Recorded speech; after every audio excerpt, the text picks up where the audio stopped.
Hello everyone. आज हम बात करने वाले हैं की इंडिकेटर्स के बारे में। की इंडिकेटर्स बेसिकली इंडिकेटर्स वो होते हैं जो हमको बताते हैं कि जो स्टॉक हम देख रहे हैं उसकी हेल्थ कैसी है। तो इंडिकेटर्स होते हैं जैसे पीई रेशियो यानी कि price to earnings ratio, price to book ratio जो हम अभी आज डिस्कस भी करेंगे, return on equity, return on assets.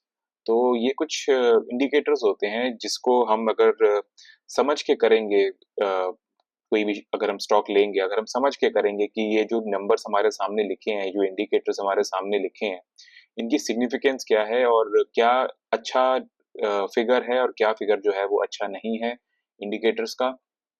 तो आज हम शुरू करते हैं प्राइस टू बुक से। हम यहाँ पे कुछ कंपनियों को एनालाइज करेंगे, उनकी प्राइस टू बुक को।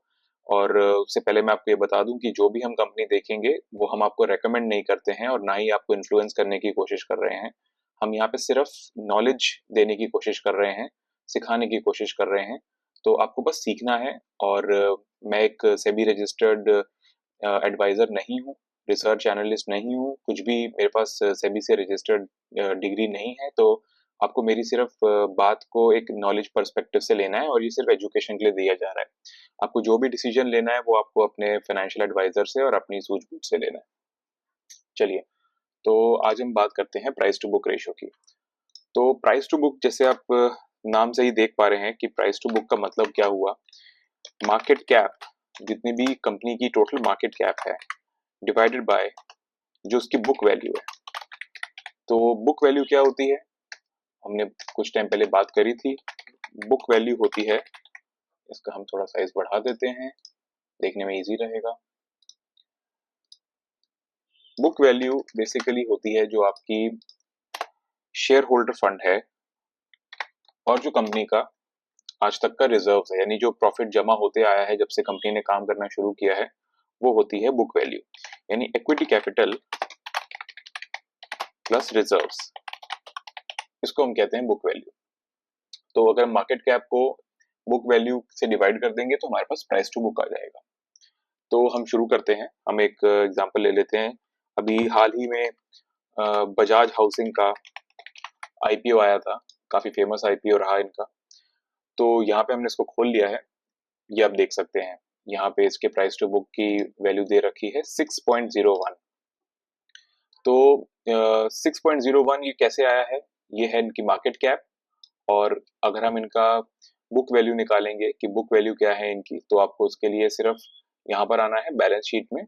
और जो इक्विटी कैपिटल है 8328 और रिजर्व्स हैं 10,457, इनको ऐड करना है और मार्केट कैप से डिवाइड कर देना है। तो आपके पास ये प्राइस टू बुक की वैल्यू आ जाएगी। और हम एक दो कंपनी और देख लेते हैं, उनकी प्राइस टू बुक वैल्यू क्या है। हम HDFC बैंक देख लेते हैं, प्राइस टू बुक 2.92 का है इनका। अच्छा, तो प्राइस टू बुक देखा कौन सी कंपनी में जाता है। प्राइस टू बुक हम लोग देखते हैं बैंकिंग सेक्टर की कंपनीज में, यानी बैंक्स में और एनबीएफसीज में। और ऐसा किस लिए करते हैं हम इनमें, हम बाकी मतलब प्राइस अर्निंग्स रेशो को, पीई रेशो को क्यों इतना इंपॉर्टेंस नहीं देते। क्योंकि बैंक के पास अपना कोई यूएसपी नहीं है। वो अपना जो उसका काम है वो है मनी को लेंड करना, पैसे को लोगों को देना और अपने डिपॉजिटर्स को इंटरेस्ट देना। तो जो बीच का उनका डिफरेंस रहता है, जो स्प्रेड रहता है, उससे उनका वही मतलब उनका बिजनेस है। तो क्योंकि हम कोई यहाँ पे प्रोडक्ट नहीं बेच रहे हैं, अपना कोई स्किल नहीं लगा रहे हैं, हम सिर्फ मनी को ही आगे दे रहे हैं जो हमें डिपॉजिटर से मिला है, तो इसमें हम पीई रेशियो नहीं देखते हैं, हम इसमें प्राइस टू बुक देखते हैं। और प्राइस टू बुक एक मतलब एक जनरल सा ट्रेंड रहता है कि जितना भी कंट्री में रेपो रेट चल रहा है या जितने भी आमतौर पर जो फिक्स डिपॉजिट के रेट चल रहे हैं, उसका अगर मान लो कि जैसे 7% का आपका चल रहा है बैंक का एफडी का रेट, तो 1 टाइम प्राइस टू बुक होगा वो, मतलब होना चाहिए कि अगर 7% का अगर पूरे इंडिया में एफडी के रेट मिल रहे हैं तो प्राइस टू बुक होना चाहिए उस बैंक का 1। अगर 14% है तो प्राइस टू बुक 2 होना चाहिए। तो इस हिसाब से बेसिकली ये कोई मतलब एक ये कोई ये हमारा एक बस एक देखा गया एक हमने एनालाइज किया है, इसे कोई मतलब रूल नहीं है। लेकिन ये हमारे एनालिसिस में हमको पता चला है कि अ, अगर प्राइस टू बुक आरओई अगर 7% है तो प्राइस टू बुक 1, आरओई 6.5 है और मतलब एफडी का रेट 6.5 है तो आपका प्राइस टू बुक है जो 1 हो सकता है, 1 होना चाहिए।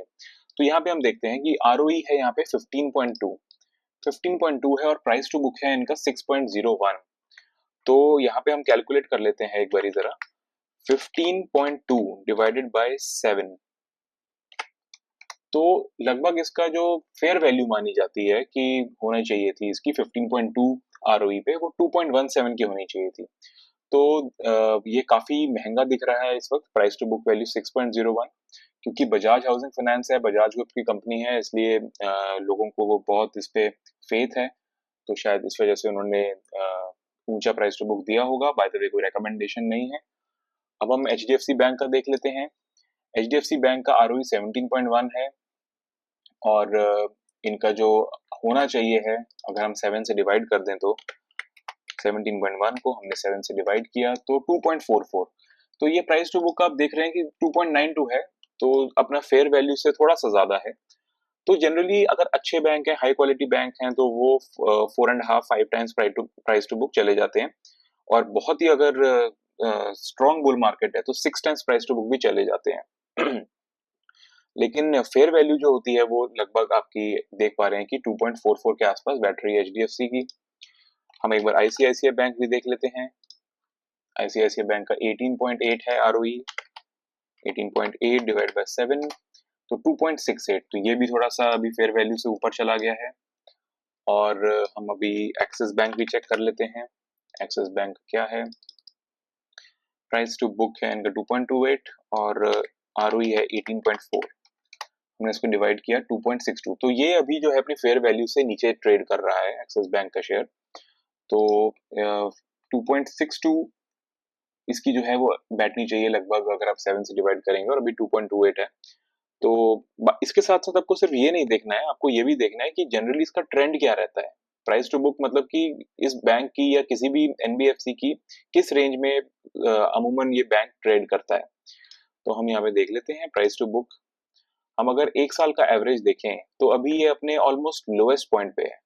ये हाईएस्ट गया था प्राइस टू बुक 3.1 27 जून 2024 को, और अभी ये लगभग अपने एक साल के सबसे नीचे वाले स्तर पे है, और मीडियन प्राइस टू बुक इनका 2.5 है। अगर हम 3 साल का डेटा देखें तो अभी ये अपने मीडियन के आसपास ही, यानी मीडियन पे ही ट्रेड कर रहा है, 2.3 पे ही है। और अगर हम 5 साल का देखें तो ये काफी ऊंचा ही ट्रेड कर रहा है इस वक्त। तो एक साल के हिसाब से सस्ता है, 6 महीने के हिसाब से सस्ता है, 1 महीने के हिसाब से लगभग उसी लेवल पे है, और 5 साल के हिसाब से ऊंचा है, 3 साल के हिसाब से भी फेयर वैल्यू पे है। 5 साल के हिसाब से भी आप कह सकते हैं ऊंचा नहीं है, मीडियन पे ही ट्रेड कर रहा है, इससे ऊपर भी जाता है, इससे नीचे भी गया है। तो आपको ये भी देखना रहता है कि ये किस रेंज में ट्रेड करता है कोई भी शेयर। एक बार एसबीआई का भी देख लेते हैं। इनका प्राइस टू बुक 1.81 है, आरओई इनका 17.3 का है, 17.3 डिवाइड बाय 7 तो 2.47 का इनका जो है वो फेयर वैल्यू निकल के आता है। तो फेयर वैल्यू से ये नीचे ट्रेड कर रहा है। लेकिन अगर हम सिर्फ इतना ही देखेंगे तो हमें वो इनकम्प्लीट पिक्चर दिखाएगा। हमको एक बारी इनका जो historic price to book figures है वो भी देखने होते हैं। तो 5 साल के हिसाब से 1.5 का मीडियन है, और अभी 1.8 के हिसाब पे ट्रेड कर रहा है, जो कि ऊंचा है। 3 साल के हिसाब से देखें तो 1.6 है और अभी 1.8 है, तो अभी ये 3 साल के हिसाब से भी ऊंचा है इसका प्राइस टू बुक। 1 ईयर के हिसाब से देखें तो 1.8 पे ट्रेड कर रहा है, और प्राइस टू बुक आज भी 1.8 है। तो फेयर वैल्यू पे है, 6 मंथ के हिसाब से भी फेयर वैल्यू पे है, और 1 मंथ के हिसाब से भी फेयर वैल्यू पे है। तो लगभग इसका मतलब इतना ही रहता है 1.8 का प्राइस टू बुक। और 3 साल और 5 साल में मैंने आपको बता दिया कि कम था। तो ये मतलब अपने मतलब जिस लेवल पे करता है ट्रेड अमूमन ये ऊंचे लेवल पे, उसके ऊपर नहीं जाता है, तो वहां पर ये ऑलरेडी पहुंचा हुआ है। और एक बारी हम किसी एनबीएफसी को भी देख लेते हैं। मनापुरम देख लेते हैं। अभी कुछ इनके साथ इनके ऊपर कुछ मतलब इनका एक जो सब्सिडियरी है इनका आधा वो आशीर्वाद माइक्रो फाइनेंस, उस पर थोड़ा मतलब आरबीआई ने लोन डिसबर्स करने के लिए उनको मना करा है। तो ये प्राइस टू बुक चल रहा है 1.02 और इनका आरओई देखिए 20.6 का है। 20.6 डिवाइडेड बाय 7 2.94 का आता है और अभी प्राइस टू बुक 1.02 का है। इनफैक्ट ये करंट प्राइस जो है ये बुक वैल्यू के ही आसपास ट्रेड कर रहा है। तो इसका भी एक बार हम देख लेते हैं कि प्राइस टू बुक इसका क्या रहता है। 5 साल के हिसाब से 1.6 रहता है, अभी सस्ता है। 3 साल के हिसाब से 1.3 रहता है, अभी सस्ता है। मीडियन पी यहाँ पे मैं देख रहा हूँ, आप अगर सोच रहे हो कि मैं कहाँ से नंबर्स पढ़ रहा हूँ, ये तो 1 साल के हिसाब से भी अभी सस्ता है, 6 महीने के हिसाब से भी सस्ता है और 1 महीने के हिसाब से भी ये अभी सस्ता ही दिख रहा है। तो ये तो हो गया मनापुरम फाइनेंस के बाद। ये रिकमेंडेशन नहीं है, मैं आपको एक बार फिर से बता रहा हूँ।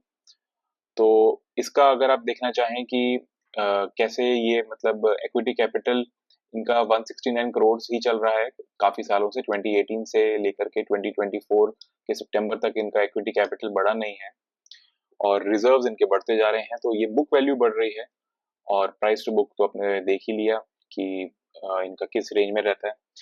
अच्छा, अगर कंपनी जो है वो इक्विटी डाइल्यूट करती है, यानी कि नंबर ऑफ शेयर्स अपने जो है वो अपने मतलब ऑफर फॉर सेल लेके आती है या क्यूआईपी करती है और या फ्रेश इशू करती है, तो उससे प्राइस टू बुक घट जाता है, तो काफी अट्रैक्टिव हो जाता है स्टॉक।